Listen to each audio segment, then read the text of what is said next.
Welcome back. In today's Personal Finance slot, we investigate how people can get out of debt and build personal wealth by changing their behavior. Behavioral specialist Gary Wilde of Wilde Insights says by changing our spending habits, we can build a consistent income. He joins me now in studio. Gary, thanks very much for coming in. Thanks for having me on the show. How can changing our behavior build wealth? Well, let's look at the other side of the coin. All outcomes in our life are the result of our behavior, which is the result of our thinking and the decisions that we've made. So where most people are actually financing their lifestyle in debt, getting into debt, and not creating wealth, that is as a result of their behavior towards money. Now, by the same token, if you want to create wealth, if you change your behavior, you start changing the financial outcomes you achieve in your life. And one of the things I picked up in my own research after losing everything I owned, I went and researched the behavior of people that get into debt and why they get into debt, and then looked at the behavior of the wealthy and why they create wealth. And the interesting thing was the debt-ridden individual and the wealthy individual behave in completely different ways. In fact, virtually opposite. So if we change our behavior towards money, we change the outcomes we achieve regarding the money that we make and the wealth that we create in our lives. What is the single most crucial thing in your attitude towards money that needs changing? Okay. The most important thing is that people tend to value the things that money can buy more than they value money itself. So as a result, they spend more time and energy on procuring the things that money can buy than they do on growing their financial resources. So people's priorities need to change, because if you value money more than you value the things that money can buy, you will naturally spend more time and energy building your financial reserves and growing your wealth and your financial security than you will be spending it on possessions and luxuries and non-essential items. Now, in your explanation of all of this, and when you talk about debt, you distinguish between a financial crisis and a financial disaster. What's the difference between the two? And dare I ask, which is worse? Okay. Well, it's actually financial distress and financial disaster. When 60% of people in this country alone are worried sick about how they're going to make ends meet at the end of the month. So that means that they've either been liquidated, about 17% of people are at that point of being bankrupt, and the other 45% are behind on their payments grossly. And now the problem is, when their thinking and behavior is related to, is geared towards credit, they maintain that outcome in their lives. Now, the problem is, when a person is in debt, they basically are just perpetuating a habit. Being in debt is as much of a habit as creating wealth is. A person in financial distress is somebody who's constantly worried about how they're going to make ends meet.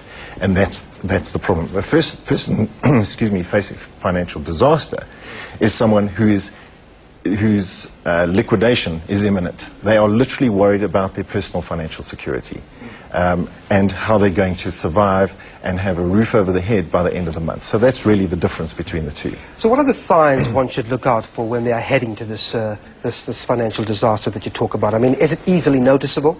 Absolutely. The problem is that denial kicks in. People tend to deny the fact that they're in trouble. They don't want to admit it to themselves, nor do they want to admit it to their friends and family and peers at work. When you are facing financial disaster, that's when you find yourself depending on a bonus or an increase or a miracle to be able to cover the cost of your expenses and pay your debts at the end of the month. When you're at that point where you don't know how you are going to pay your debts at the end of the month, you are facing financial disaster. The other thing is, when you use credit facilities to start buying essentials, most people are using credit facilities to buy luxuries and non-essentials, but when you are using credit to buy essentials, then you know you are in deep trouble. Okay? Also, if you find yourself constantly reaching your credit limit every month, you just have to have one interruption in your income stream and you could find yourself facing some severe consequences from your creditors. Also, if your debt obligations, if the amount if the percentage of your disposable income exceeds 50% that is allocated towards paying your debts, you are in serious financial trouble. The maximum amount it should be at is around 36%. If you're at 50%, that means you're basically unable to pay for the essentials that you need in your life. And I suppose that's when the attitude change needs to kick in immediately. Absolutely. You mentioned a very interesting thing about having a bond and securing a bond in your house. Some people, or some economists actually, say it's a healthy thing to have because you have an asset. You'd think otherwise, though. Why is that? Well, and some economists feel the other way as well. If you look at the Securities Exchange Commission, expressly excludes the value of one's primary residence from the net worth calculation because it's not a productive asset. It's an asset, it's not a productive asset. And the mistake that people make is, and this is a social legacy that's inherited through the centuries, where ownership of a home is perceived as a form of security and also a measure of success and wealth. But today that's really not so much the case, because owning your own home, people assume that it is a retirement investment, but that's a fatal assumption, because a retirement investment by its nature should be generating income. If you live in the home you own, it's costing you money. It's not making you money. And that's the fatal mistake people make. They're assuming that it's going to be able to finance their lifestyle when they hit retirement. The problem is it forms such a huge part of their retirement investment portfolio, and no astute investor would tell you to go and put all your eggs in one basket. So we're going to have to leave it there, but the idea is get rid of that debt as soon as possible. Correct. Gary Wilde, thanks very much indeed for your time. Thank you. Thanks, Devan. Now, political instability and a massive debt undermine Zimbabwe's economic potential. We'll give you all the details after the break.